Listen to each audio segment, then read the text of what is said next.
Okay, it's Sunday, which means against my better judgment, it's time to go to Reddit and see what we can find in this hive of scum and villainy. So I've been to the Overwatch University subreddit ahead of time and just scraped all the questions off the first couple pages, and we're going to answer them now, while just some footage of Dragon Ball FighterZ plays in the background, because it is a much better game than Overwatch.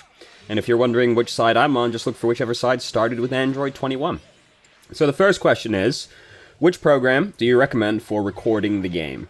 And there's, like, two options, basically. If you've got an NVIDIA graphics card, you can do Shadow Play, which is, I've heard, pretty much the best thing you can record with, because it basically has zero computer strain at all attached to it. Very easy program to run.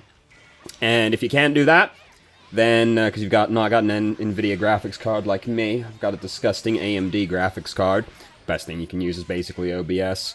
It's, puts some strain on the computer, like it's not as good as Shadowplay in that regard, but it's still just about like the least computer straining program you can use. We've come a long way from when we had to use Fraps. Oh god, Fraps was such a bad program. It was just the only program that existed really at the time. We've come a long way. We've come a long way. So next up is, how does a main tank / support player, yeah, it is. Okay, was I just tank? No, main tank / support player stop Reaper. And the somewhat flippant answer is you don't, because none of them can, really, but... So, you've got, like, a couple of options as a tank, right? Main tank, specifically. No, main tank, you've got one option, and it's Orisa, basically. If we expanded it to off-tank, you could also go with Roadhog, but main tank, you've got Orisa, pretty much. And both Roadhog and Orisa are still, like, conditional. Because Orisa is not gonna kill Reaper, unless the Reaper really badly fucks up. Oh god, excuse me, Jesus Christ. Unless the Reaper really badly fucks up, Orisa won't kill Reaper, but Orisa's pretty much the most difficult tank for Reaper to kill in the game, because Orisa gets to do shield dancing, so that helps with fighting Reaper, and Fortify is really good for fighting Reaper, just because it makes it harder for him to kill you. Pretty much, even though Orisa's got, like, a ridiculous head hitbox, she's the hardest tank for Reaper to just straight up murder, because Fortify lasts a long time and is a beefy amount of damage reduction. Do you see how ridiculous Trunks is? Holy shit. Blocked it all and then I get grabbed. I'm so bad. God damn. Yeah, so Orisa using Fortify is, like, the most survivable person versus Reaper, plus the shield dancing, and you can, like, use Halt to slow him, makes him a little bit harder for him to, like, get you through the shield as well. But again, you're not gonna kill the guy, unless he really badly fucks up. There's just, like, no way. He's gonna out-life-steal you every single time. It's just a matter of her being the hardest for him to kill. Roadhog, if we expand it out to off-tanks, Roadhog can kill Reaper, but you have to right-click first. It has to be a decent right-click shot. Then you hook him left-click melee, and then obviously that part needs to be good as well. You need to get, like, 2 good shots into him with the right-click and the left-click to feasibly kill Reaper. And if you don't kill Reaper off of that combo, he is going to lifesteal up to full off of fighting you, and you're going to die instead.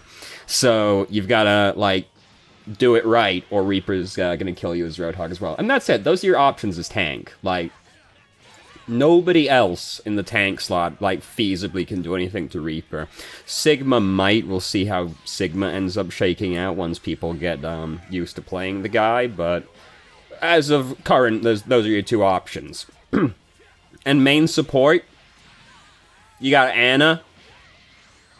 That's it. Right, so you can pick Ana, and here's the only thing Ana's got going for, right? Like, stopping Reaper's lifesteal is, like, a big deal in terms of, like, killing Reaper, as is hard crowd control. Ana can do both of those things. Now, the problem is that if the Reaper is good and confident, you'll throw your grenade at him, and he will then Wraith form to immediately purge the anti-heal off of him, and he will then start killing you again.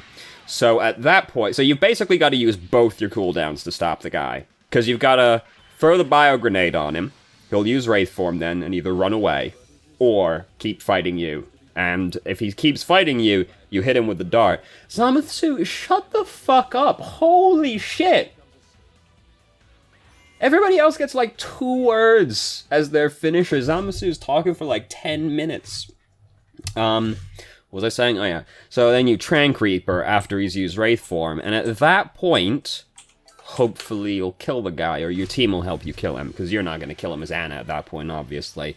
And that's it. The thing is with killing Reaper is that, like, hard crowd control is really important for actually dealing with Reaper, because Reaper's got Wraith form, so you need to actually be able to stop him from using Wraith form if you're going to feasibly kill him. Because if he can use Wraith form, like, he's just going to go, I think I'll leave, actually. And he can use it to purge anti-heal effects off of him, and use it to, like, purge off Maze Freeze and everything. So, like, having the ability to actually stop Reaper is very important. And you might notice that there are not many heroes in the support or tank category who can do that, right? Like, Roadhog's got hard crowd control, so that's nice. He does that. And Ana's got Sleep Dart. But that's kind of it. None of the other main tank supports have got, like, hard crowd control. Off supports as well, Bridget can stun him, and that's good, but Bridget's never going to kill the Reaper either. It's mostly just about, like, stopping the Reaper from having so much fun. Yeah, like, the thing is, right, is that main tanks, or tank players and support players are frequently like, what can I do about Reaper, right? Because Reaper is a very overpowering force when nobody wants to deal with the Reaper themselves. The problem is that, like, as far as supports go, the best thing you can really do... I almost dropped my keyboard, sorry, banged the table right there. The best thing you can do as a support is change to Bridget, because you can stun him. And that's it. That's the best thing you can do as a support player to stop Reaper. And as a tank player, the best thing you can do is ask a support player to change to Bridget. Maybe change to Roadhog, as long as you're not going to, like, destroy your team comp by doing so, you know?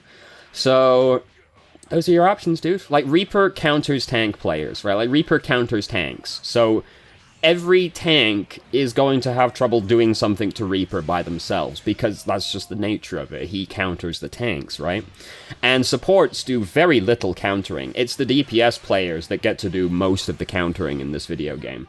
There are supports and tanks that counter things, like, obviously, like, D.Va counters Pharah, right? So, like, there's examples of it. Ana counters Pharah as well, obviously. Like, who better to counter Pharah than her own mother? But for the most part, all the countering is done by DPS players, and Reaper counters tanks, and supports, like, don't get to counter many things. So it's always going to be difficult for those players. I'm sorry, you know, life is very difficult like that. So, next up is, because, yeah, it's kind of, unfortunately, that's the answer. Next up is, which hero is the hardest to get good at? And I'm of the opinion that it's Sombra, just because... like, you need to be pretty fucking good at Sombra to get anything out of her at all. She has a very high skill floor, and then a very high skill ceiling as well. The thing is with Sombra is that you need to be, like, good mechanically, because you do need to actually be able to click on the bad men. Now, she's got a SMG, so she's not as, like, mechanically intense as someone like Widowmaker is, but she has a mechanical requirement and a very heavy metagame game sense requirement as well. So Sombra has, like, a very bad combination of things. She's difficult in 2 different ways for people. And it's just like, you need to be so good at Sombra to get anything out of her at all, because we've all played with a Sombra that felt like she actually has exactly 0 input in the game overall, right? Because it's really easy as Sombra to not really know what you're trying to accomplish and end up wasting a bunch of time and never actually really contribute anything. And then if you emp badly as well, like, oh, it's all fucking over at that point, isn't it? So she's got, like, a very, very hefty game sense requirement and a mechanical requirement. Widow's obviously very hard to play. She's just got a very steep mechanical requirement, and if you don't meet said mechanical requirement, you are doing nothing. Like, a sniper that cannot click on the bad men is achieving nothing. Now, Widow's mechanical requirement, like, isn't as high as most people would say it is, because you don't need to, like, be one-shotting, getting headshots every single time you click the button and killing somebody, right? Like, if you consistently land, like, body shots on squishy people, like, that in many cases is going to be good enough, especially if you're playing with the dive comp, because that person's mostly dead after you've clicked on them, right? Obviously, it's better if you can click on the man's heads, because then you've just straight up killed him, but, like, Widow is an oppressive force even if the Widow isn't very good, because, like, even if you're playing against, like, an awful Widowmaker, right? Like, you can't just, like, stand out in open space in front of the Widowmaker, because she still has the potential to one-shot you, right? So, even if you're playing like Zenyatta, and you're playing against an awful Widowmaker, and you know she's an awful Widowmaker, you still can't just, like, go around in open space in front of the Widowmaker, because law of large numbers, sooner or later she's gonna kill you. So, like, even a bad Widowmaker, or one that's just not, like, clicking on people's heads constantly, is still scary just because of, like, the threat of being in Widowmaker's line of sight. And if you can land, like, body shots on squishy people, like, you're contributing a lot of damage to the person. You've only got to hit them again, and they're dead. And if anybody else is in there that can, like, capitalize on that damage, like most people in a dive comp can, then they can finish him off, or Widowmaker can finish off the person that the diver was chasing down, right? So Widowmaker, like, plays well with dive comps in that regard as well. So her requirement isn't as steep as people might purport it to be, because it doesn't need to be, like, hook shot in the air, kill 3 people before you land, highlight reel kind of shit constantly. It helps, but it doesn't have to be. But, so, Widow's hard to play, Sombra's hard to play, Ashe is hard to play, though not as hard to play as Widowmaker is, just because of mechanical stuff again. Who else is hard to play? Hammond is hard to play well. It is easy to play Hammond. It is difficult to play Hammond well. Because if you're just playing Hammond, you're probably doing a fucking lot of feeding, to be honest with you. But if you're playing Hammond well, then you're getting a lot of shit done, probably. The problem is that most people don't know how to play Hammond well, and they just end up, like, feeding a fucking lot instead. So Hammond is hard to play well. He's got, like, a game sense requirement, and a not inconsequential mechanical requirement as well. I would not consider him as mechanically intense as most DPS, but, you know, as far as the tanks go, he's definitely, like, up there in terms of mechanical skill. So I'd say Sombra's the hardest by far, and then, like, Widow, Ashe are pretty close, and then probably Hammond after that are, like, the hardest ones to get good at. Though I think it's Sombra, by far, is the hardest to get good at. So, next up is... as soon as I write the time down... Next up is... what counters CC heavy comps? And the answer is long range, because if you don't get in range of the crowd control, they can't crowd control you. Most crowd control heroes are also relatively short range, right? Mei, Bridget, McCree. You've got to be, like, pretty close to these people. McCree's got decent range, but, like, as far as, like, hit scan DPS go, he's not the lowest range. So, if you can outrange these people, they just can't use their crowd control on you. And if the Mei can't crowd control you, if the Bridget can't stun you, right? Like, if you're outranging the McCree, so he's, like, in fall-off range and he can't flashbang you, like, these heroes are massively restricted in their effectiveness. So, snipers are very good against CC heavy comps. You'll never be in range. So, Ashe, Widow, Hanzo, they're all good against these comps. Even Soldier can outrange most CC heavy comps. Bunker comps, in general, are good versus CC comps, just because they've either got, like, CC immunity in there, or they can outrange them.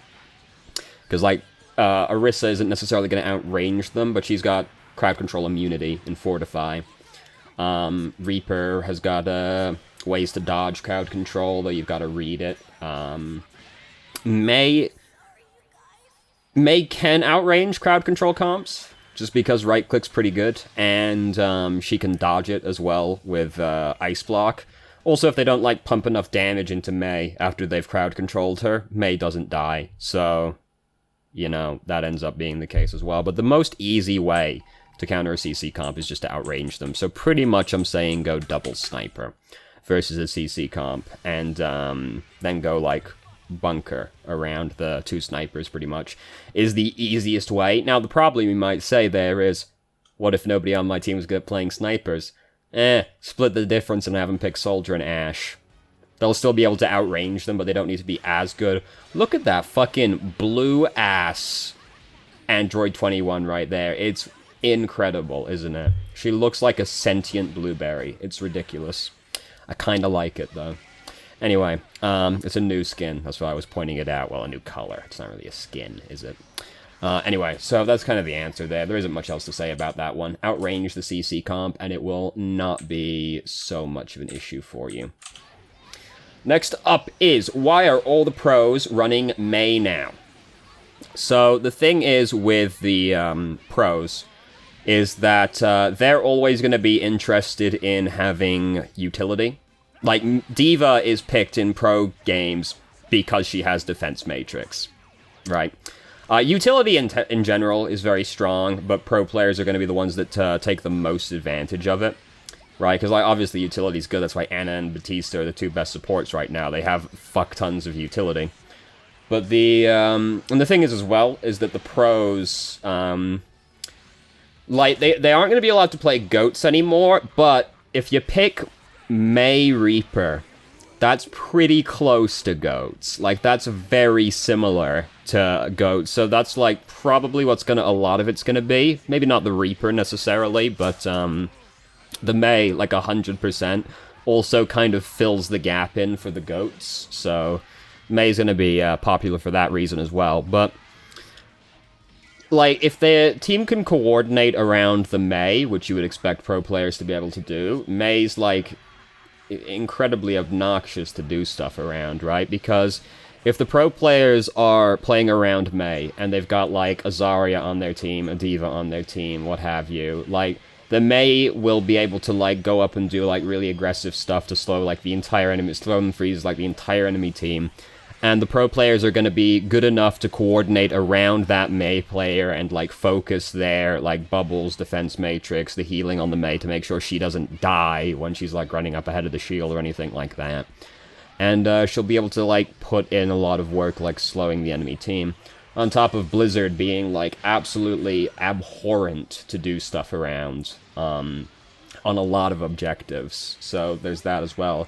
It's largely that, like, Mei's very utility heavy, and she kind of fills the space that will be open after GOATs opens up, so that's why. And just on, like, ladder, Mei's good as well. This is, like, obviously getting outside of the pro players, but even just, like, on ladder, Mei's good, because she gets to kind of do it all. She's, like, got good range ever since they buffed her right-click's fall-off damage.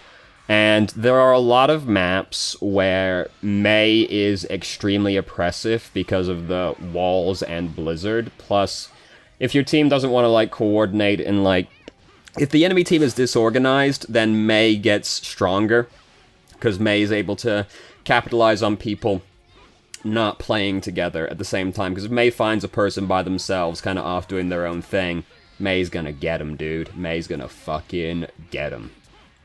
So she's good in both the categories of the pros, for the reason of having high utility and filling a spot open by GOATs, and she's good on ladder because she takes advantage of the disorganization of the ladder as well.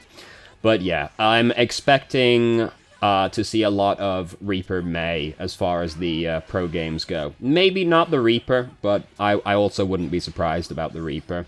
Just because I think about it, and it's like, you know, GOATs is hard to kill, right? You know what's hard to kill? Reaper Mei. They got a lot of sustain, and Reaper doesn't have a lot of utility, but he's got a lot of sustain, which fills in with the GOATs, and Mei's got more than enough utility to make up for Reaper not actually bringing that much compared to another DPS, that it probably evens out in the end, and then the beefy, self-sustained nature of the two heroes feeds into each other.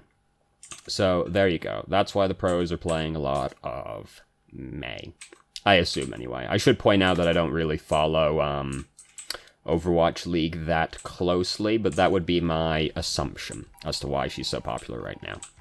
So, next up is how to counter Doomfist. And the answer is just basically crowd control. So the best hero that you can play versus Doomfist, basically bar none, is Sombra, because a hacked Doomfist is one of the saddest creatures in existence. So Sombra's very good.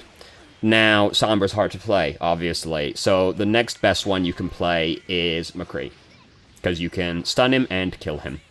Bridget's also good.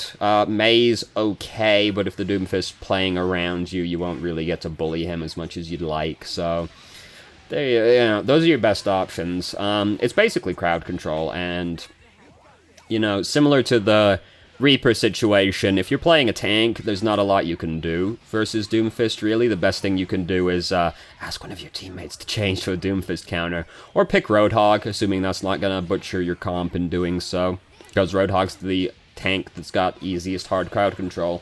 And conveniently, Doomfist is like a good model to be fighting as Roadhog. He's nice and big, so it's easy to get shotgun shells on him, and it's easier to hook the guy as well, just because he's a big model.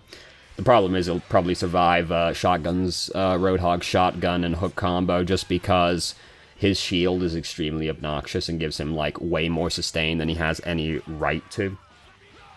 But that's how you counter Doomfist. The easiest by far is just to have somebody on your team that can play Sombra, because Sombra by herself can completely shut Doomfist down. Same for Hammond as well. She completely shuts those heroes down by herself.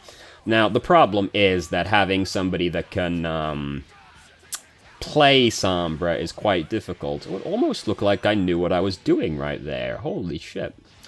Having someone that can play Sombra is difficult, so it's not necessarily an easy one to do, but there are quite a lot of people that are decent at McCree, and conveniently, McCree is basically the second best person you can pick, so that's about it. Bad news if you're a support player or a tank player, especially if you're a support player, because you're going to be Doomfist's #1 priority in that case as well.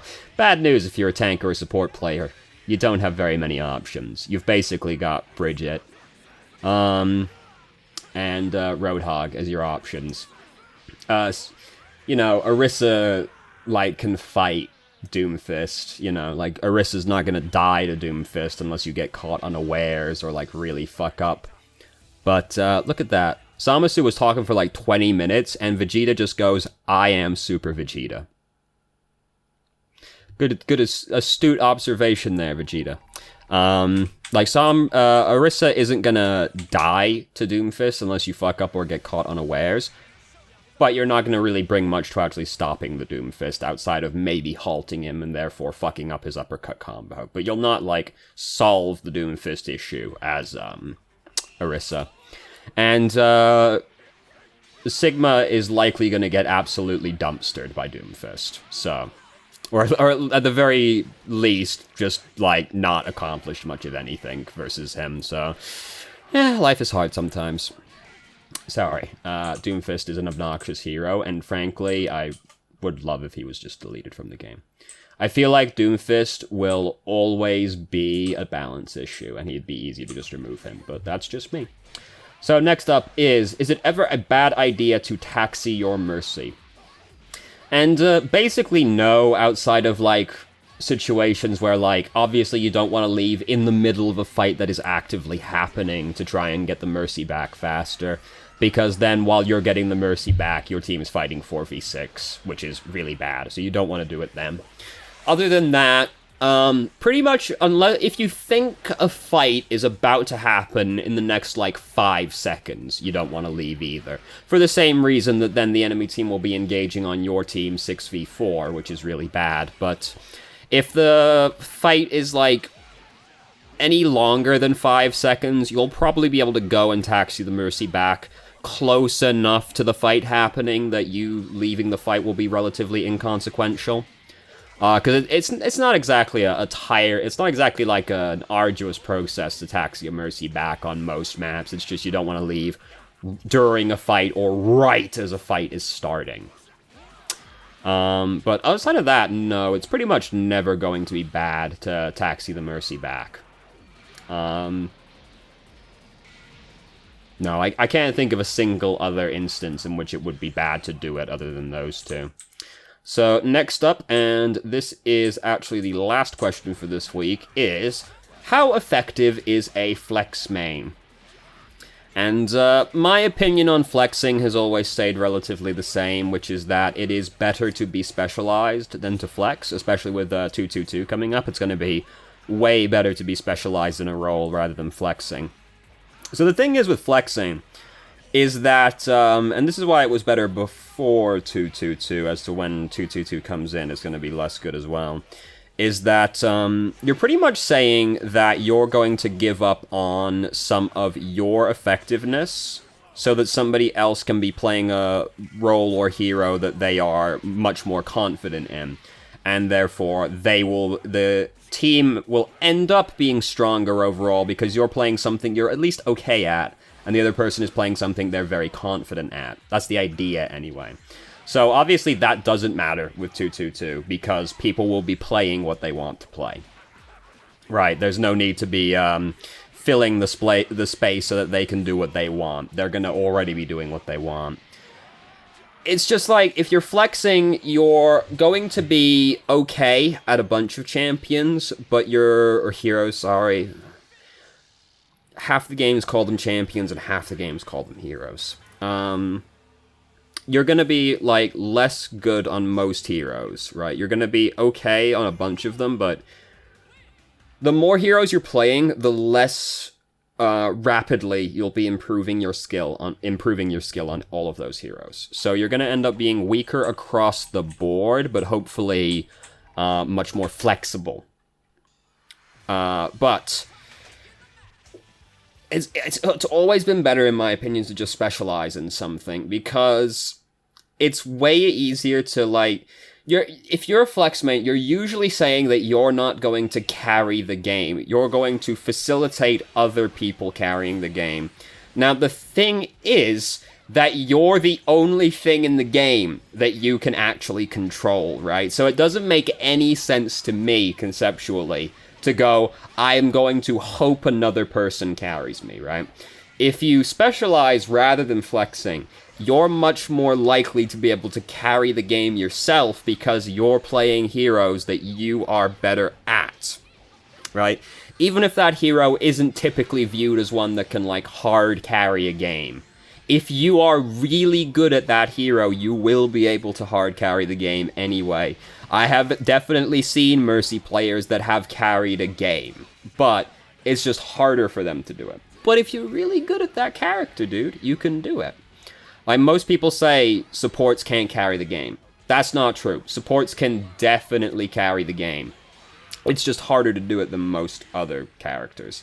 And if you're doing a lot of flexing, you're not going to be good enough at those heroes to be able to carry on them usually. So that's, like, my thought process on the situation, is it's just like, I'd rather make sure that I'm in a position where I can carry, because I'm the only person in the game I can control, rather than relying on other people to carry me. That's my thought on the whole process. So I've always said it's better to specialize rather than flex. Now, obviously, people can flex. There are people who have climbed exceptionally high exclusively being flex players. So obviously you can do it. But the amount of effort required to do that is significantly higher than just playing, like, a couple of heroes. And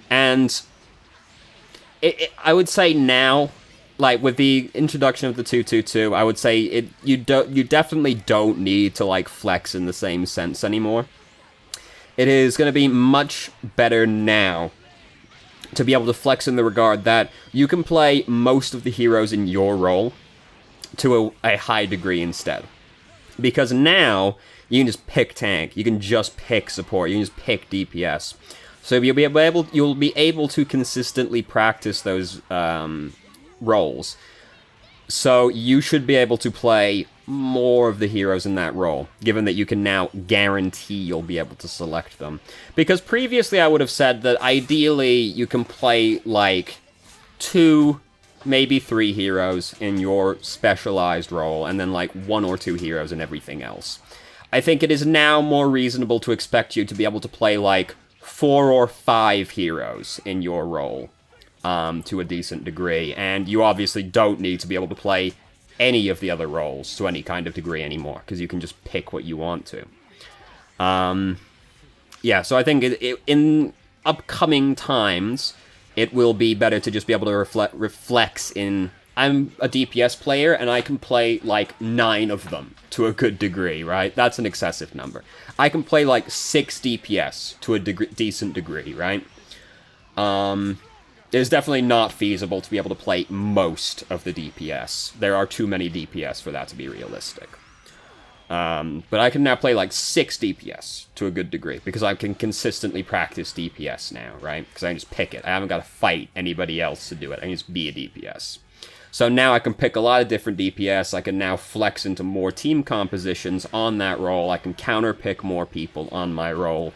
And that's a more productive way to look at flexing coming up, I think. But I mean, at the same time, you can just pick, like, every role and go whatever the fuck, right? I just think that there is now...